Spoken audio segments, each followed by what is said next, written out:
Capítulo 13 Nos Cortiços de Moscou. Foi por essa época que a conheci. Eu residia com minha família em Yasnaya Poliana, nossa propriedade rural. Era casado com Sofia Andreievna Bers, filha de um médico da corte, e desse amor nasceram 13 filhos. Então eu já era um escritor consagrado de várias obras, mas a publicação de Guerra e Paz em 1868 e de Ana Karenina em 1875 tornaram-se grandes sucessos, projetando-me internacionalmente. Por volta dos 50 anos, passei por um período bastante conturbado em minha vida. Uma crise existencial terrível dominou-me por inteiro. O sofrimento era intenso e indescritível. Eu não saberia definir o mal-estar íntimo, a angústia, a opressão no peito. Tudo isso, envolto em tristeza profunda e sem motivo, transformaram a vida num verdadeiro e insuportável inferno. Não conseguia entender o que se passava em meu íntimo, o que causava aquele descontentamento comigo, com as outras pessoas, com o mundo, enfim. Hoje eu sei, o mal que me atingia tão duramente era uma doença, que mais tarde seria reconhecida e denominada depressão, o mal do século XX. Referiam-se a ela assim pelos danosos efeitos que causava nas populações de todo o planeta. Não que fosse novidade em absoluto. A humanidade sempre sentiu seus efeitos, sem identificar-lhe as causas. No século XIX, seus sintomas ainda não eram detectados como doença, dificultando o tratamento. No entanto, eu sofri todos os sintomas, inclusive sua mais grave manifestação, o desejo de autodestruição. Para minha aventura, intuitivamente, aproximei-me mais da religião, o que foi verdadeiramente providencial, como já tive ocasião de relatar. E essa busca pela religião não se dirigia ao aspecto teológico, mas abrangia a representação de um ser superior. À época, encontrei no Evangelho do Cristo a resposta para minhas indagações. No contato com os mais pobres, especialmente os mujiques, a meu ver os seres mais sofredores e miseráveis, descobri com surpresa que para eles a fé não era uma palavra vazia, de significado ou para ser lembrada apenas em momentos ritualísticos na igreja, em determinado horário e dia da semana, ou para servir de tema a intermináveis discussões entre teólogos e filósofos, ou ainda para servir de passatempo à sociedade desocupada, cujas pessoas discutem pontos de vista instaladas confortavelmente e bebericando seu chá enquanto fumam charutos. Não. Percebi que a fé, como convicção religiosa fundamental para suportarem suas existências misérrimas, é que lhes dava sustentação para sobreviverem. Esse entendimento mudou minha vida. Passei a dedicar-me mais aos assuntos da fé, procurando estudar a religião, encarando isso como uma verdadeira missão. Sentindo-me incapaz de realizar as mudanças que desejava implantar na sociedade de meu tempo, resolvi utilizar o recurso que tinha em mãos. Assim, coloquei minha pena e verve literária a serviço de Deus e da religião. Desse modo, aliando-me às forças do bem, preocupado em ajudar os mais necessitados, elevei-me mentalmente, sendo poderosamente auxiliado pelos benfeitores do mundo maior, libertando-me do perigo que ameaçava jogar-me num abismo de consequências imprevisíveis. Amigos dedicados cercavam-me de atenção e carinho para que eu conseguisse romper as amarras que me mantinham encarcerado em mim mesmo, e assim pudesse prosseguir no cumprimento da tarefa que me comprometera a realizar. Dedicando-me à literatura de ensaios direcionada a coisas de Deus, particularmente para o Evangelho do Cristo, libertei-me de mim mesmo, ao elevar o padrão mental, passando a viver em outra faixa vibratória. Sempre me pesou a condição de aristocrata e proprietário de terras. Tentava mudar essa situação, trajando roupas simples como o povo e trabalhando no campo com os mujiques. Todavia, nem assim, igualando-me a eles, conseguia libertar-me desse peso. Eles estranhavam a princípio ver-me acompanhá-los às plantações para trabalhar. Não entendiam por que um rico senhor de terras de descendência nobre fazia questão de estar no meio deles. No entanto, acabaram acostumando-se e aceitando-me como um trabalhador, tal qual eles mesmos. No meio do dia, sentávamos para repousar e conversávamos. Dessa forma, fiquei sabendo o que pensavam a respeito da fé, elo com Deus e recurso de sobrevivência. Era através da fé que auriam forças para prosseguirem e continuarem vivendo aquela existência miserável. Com o passar do tempo, ganhei deles confiança e tornei-me um confidente. Ajudava-os na solução de problemas morais, familiares e comunitários. Falava-lhes do Cristo, narrando as belas parábolas que Jesus contava à época, para ilustrar seus ensinamentos ao povo, que era tão pobre como os próprios mujiques. Era fascinante e comovedor ver o encantamento com que acompanhavam as narrativas. Eles que não conheciam o Evangelho de Jesus, que veio trazer luz à terra. Também me emocionava ao ver neles a expressão de admiração e respeito nos olhos úmidos. Eram momentos muito importantes, não apenas para eles, mas principalmente para mim. Retornava para nossa casa ao final do dia, cansado, sujo, mas feliz. Lavava-me e sentava-me à mesa, sempre bem posta e farta, para a refeição com a família, sendo servido por criados bem trajados e com luvas brancas. Os anos foram passando e essa situação me enchia de vergonha, pois me sentia humilhado perante a própria consciência por pregar uma coisa e fazer outra. Tal incoerência torturava-me a alma e eu procurava inutilmente uma saída. Minha família não aceitaria uma condição mais humilde, porque eu os habituara àquela vida de conforto e fartura.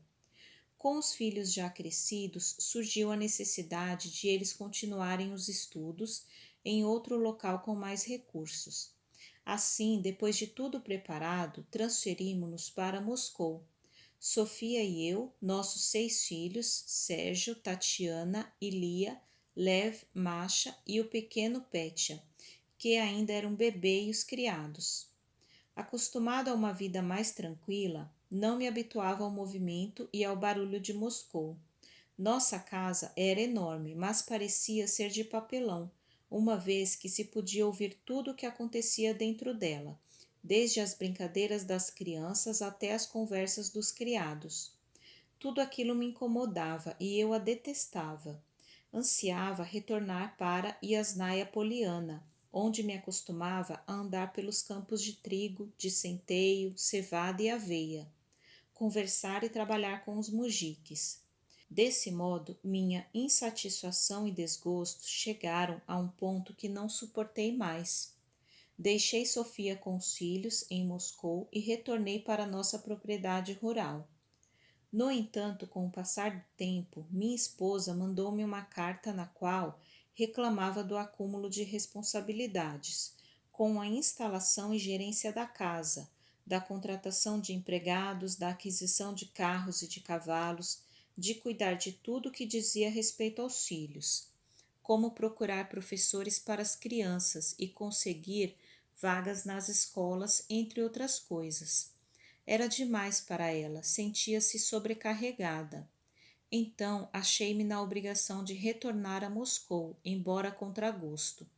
Lá, ao contrário do campo, onde me sobravam ocupações, sentia falta de atividades. Assim, resolvi ajudar no censo. Preparava-se o recenseamento municipal de 1882 e inscrevi-me como recenseador voluntário, pedindo que me atribuíssem o setor que abrangesse a região mais pobre de Moscou, o Baixo Mundo, onde se concentravam as maiores necessidades.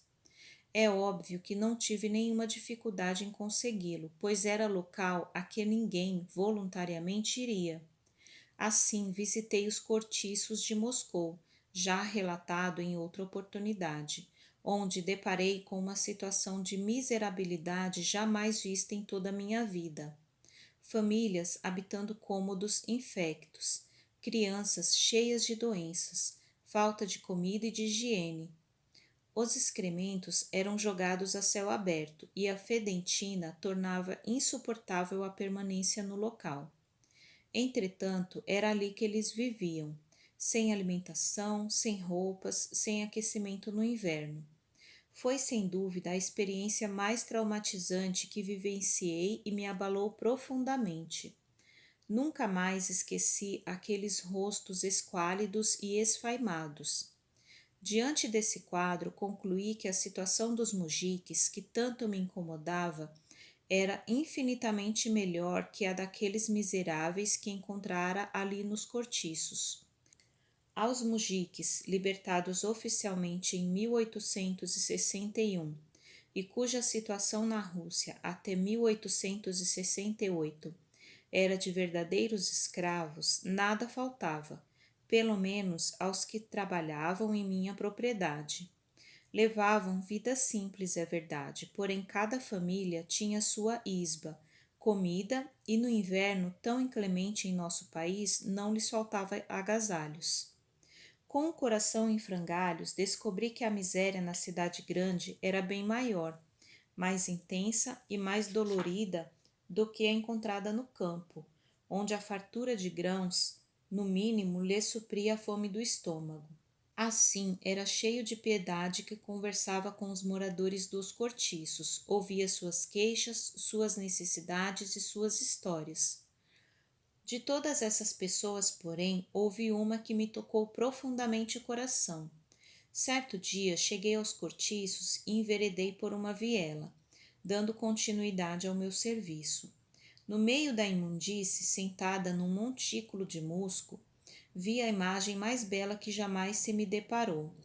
Era uma jovem encantadora, que, tendo ao colo um bebê, pareceu-me à primeira vista uma imagem primorosa de Nossa Senhora de Kazan com seu filho nos braços, esculpida por genial artista tal a beleza da cena.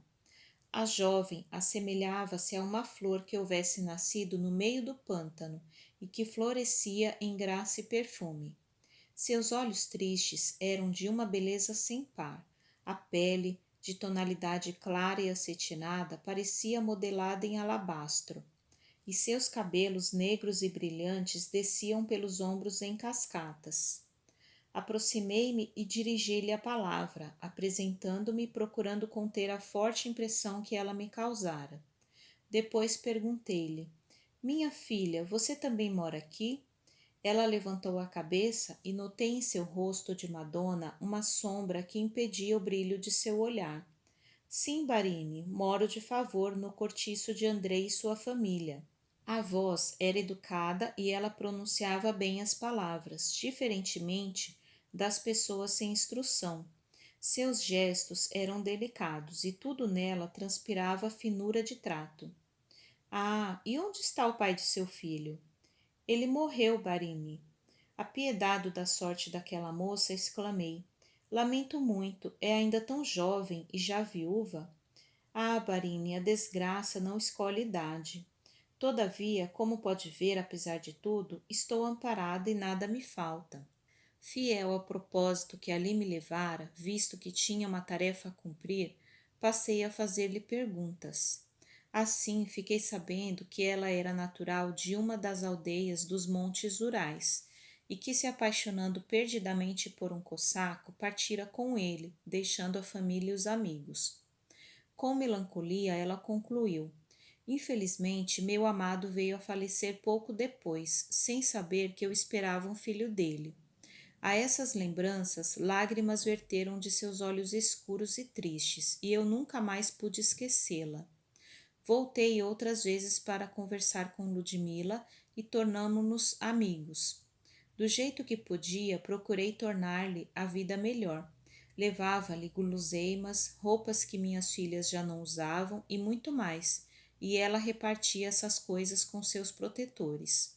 Certo dia, quase ao término de meu trabalho, eu a procurei e disse-lhe: Minha cara Ludmila, sabendo de seu desejo de arrumar uma ocupação digna, falei a uma senhora com a qual tenho relacionamento de amizade, e ela quer conhecê-la. O que me diz?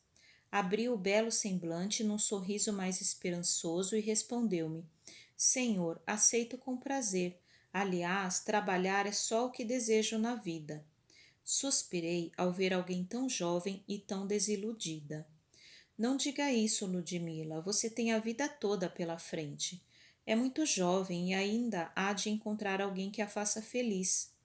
Não tenho ilusões, Barini. As pessoas, de modo geral, não são delicadas, gentis e respeitosas como o senhor.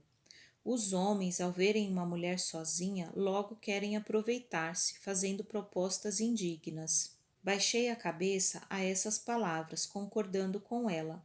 Pobrezinha, deve ter experiências bem difíceis, refleti. Peço-lhe perdão por eles, Ludmila. Reconheço que você tem razão. O elemento masculino costuma ser, não raro, cruel e desumano com os mais frágeis, especialmente para com as mulheres jovens e bonitas. Ludmila olhou-me e respirou fundo, completando. Felizmente, existem homens como Barini que dignificam o ser humano. Agradeço-lhe. Tentando evitar a emoção, retruquei. Não me julgue melhor do que sou, minha amiga.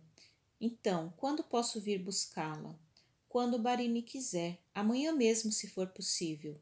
Tenho medo de perder essa oportunidade, disse, respirando fundo. Ótimo, virei amanhã às 2 horas. As damas da sociedade costumam levantar-se mais tarde. Nesse horário, creio que a senhora Catarina já terá almoçado. Estarei esperando, Barini. Na manhã seguinte, fomos até a mansão de minha amiga, que ficou encantada com Ludmila, contratando-a para cuidar de seu filho, menino de 5 anos.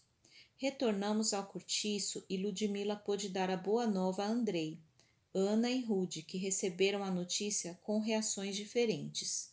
Mila, então você não virá mais nos visitar? Por que não pode morar aqui e ir trabalhar todos os dias, deixando Yuri aos meus cuidados? Sei tomar conta dele, reclamou o pequeno Rude. Claro que virei visitá-los, Rude, e também confio em você, sim, para cuidar de meu Yuri. No entanto, a Barina e a Catarina preferem que eu fique em sua casa, porque à noite costuma receber amigos ou sair, atendendo a convites para ir a festas, à ópera, ao teatro, e quando isso acontece, volta à tarde. Por esse motivo, preciso ficar lá para tomar conta do filho. Porém, sempre que puder, virei vê-los, prometo. Se é assim, concordo, disse o menino triste.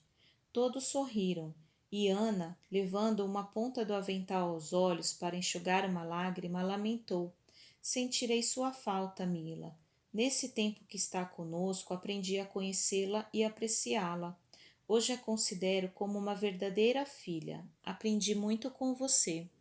Também sentirei sua falta, Ana. Você supriu em mim a falta de minha mãe, que ficou tão distante e, acredite-me, também me ensinou muitas coisas. Andrei acrescentou comovido. Abençoado o dia em que, encontrando-a na rua, faminta e desesperada, trouxe-a para nosso humilde lar. Você jamais me deu motivos para arrepender-me de meu gesto. Quero dizer-lhe que sua presença iluminou nossa casa, com seu sorriso, sua graça e seu carinho. Com os olhos úmidos de emoção, fitando a cada um deles, Ludmila disse: Vocês se tornaram muito importantes para mim e para meu pequeno Yuri. Só tenho a agradecer-lhes por terem me recebido neste lar com tanto amor. Vocês não me conheciam e, mesmo assim, abriram seus braços para me receber. Que Nossa Senhora de Kazan os abençoe e proteja. Quanto a mim, terão minha eterna gratidão. Ao observar a cena que se me deparava, também emocionado, concluí que somente essa conversa e o depoimento dos membros daquela família eram o suficiente para falar do caráter de Ludmila.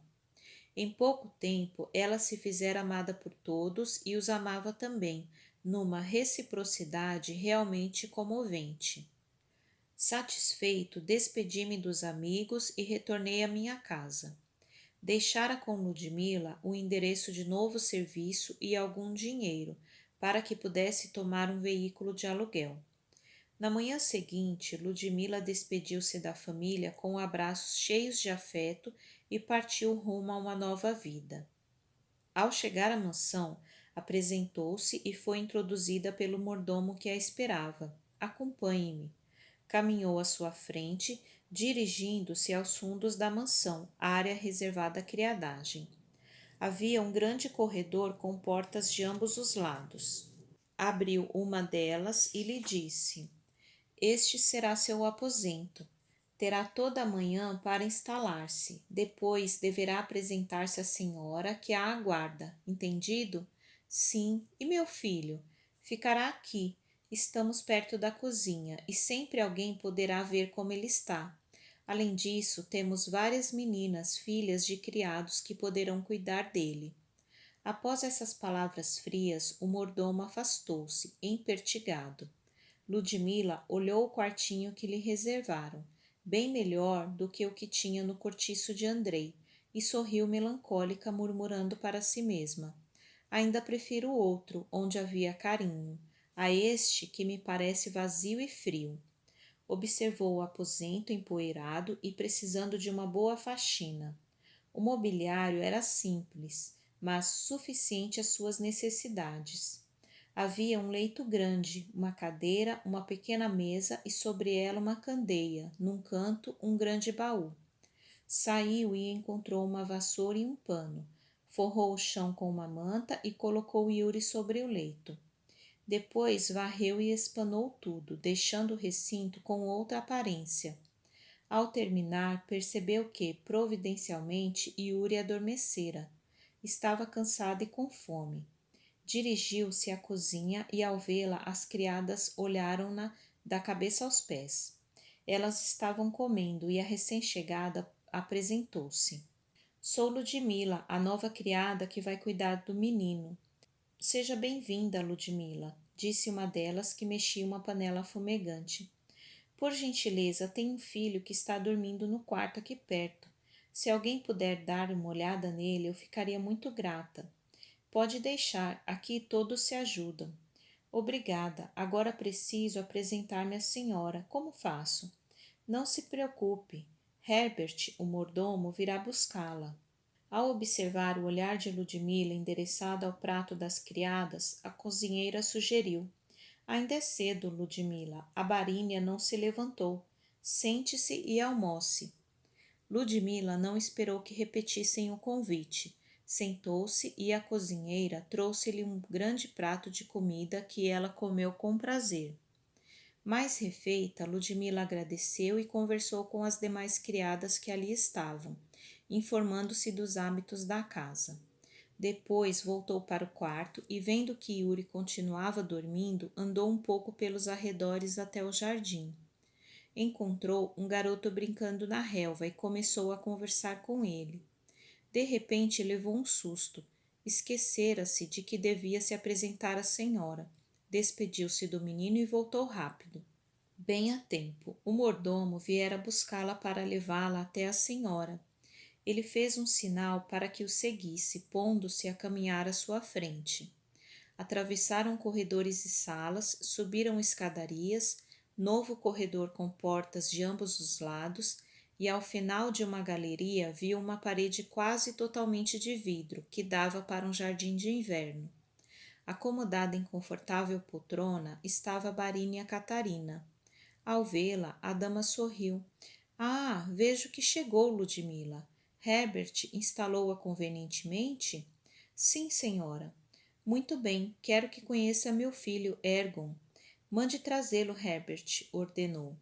O mordomo inclinou-se gravemente e saiu para cumprir a ordem, retornando pouco depois com o pequeno Ergon. Ao ver a mãe, o pequenino correu para os seus braços. Meu filho, quero que conheça Ludmila, sua nova babá. Cumprimente-a. O pequeno virou-se e, olhando Ludmila com seus grandes olhos negros, disse: Eu já conheço Ludmila, mamãe. Depois deu alguns passos e estendeu-lhe a mão, que ela apertou na sua. Olá, Ergon. É verdade, já nos conhecemos. Você é um lindo menino. Diante do espanto da senhora, explicou. Há pouco encontrei Ergon no jardim e nos tornamos amigos. Você vai brincar comigo de novo, Ludmila? Claro, o que gosta de fazer? Gosto de brincar de bola no jardim. Ótimo, podemos ir agora mesmo se quiser, isto é, se a Barinha permitir. Pode ir, Ludmila, depois conversaremos melhor. Obrigada, senhora. Onde está sua bola, Ergon? Deixei-a no jardim. Vamos, mamãe, eu vou brincar e volto logo. Vá, meu filho, vá. Estou feliz por ter gostado de Ludmila. Ludmila saiu contente, dando a mão ao pequeno, acompanhando-o rumo ao gramado. Brincaram por algum tempo e, quando Ergon se sentiu cansado, ela sugeriu que entrassem para ele tomar um refresco.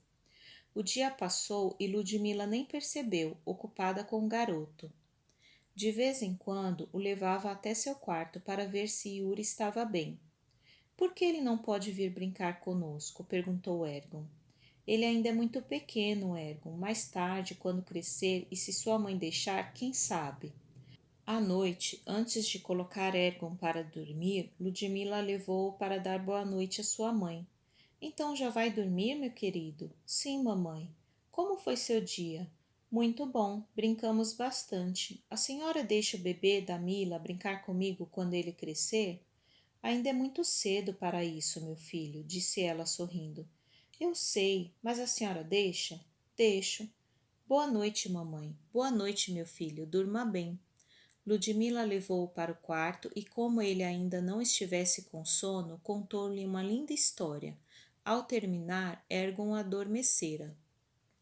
Cansada, jogou-se numa poltrona. Não estava habituada a acompanhar uma criança cheia de energia como Ergon. Ele era um menino bom e simpático, porém ela não podia parar de pensar que, enquanto dava todas as atenções ao filho da patroa, o próprio filho ficara desamparado durante todo o dia. Decidiu verificar se Ergon dormia e saiu dos aposentos rumo às dependências dos criados. Encontrou Yuri também adormecido, em companhia de uma jovenzinha. Ao ouvir seus passos, ela acordou assustada. Ah, você deve ser Ludmila, mãe dele. Sim, e você quem é? Sou Karina, filha da cozinheira. Não se preocupe. Ele comeu direitinho, tomou banho e está dormindo há algum tempo. Meu pobre Yuri deve estar sentindo falta da mãe. Ele se acostuma, Ludmila. Todos se acostumam. Você ficará com ele a noite toda? Sim, tenho que tomar conta dele, como você toma conta de Ergon. Mais tranquila, Ludmila agradeceu a Karina e voltou ao seu posto, acomodou-se e dormiu também.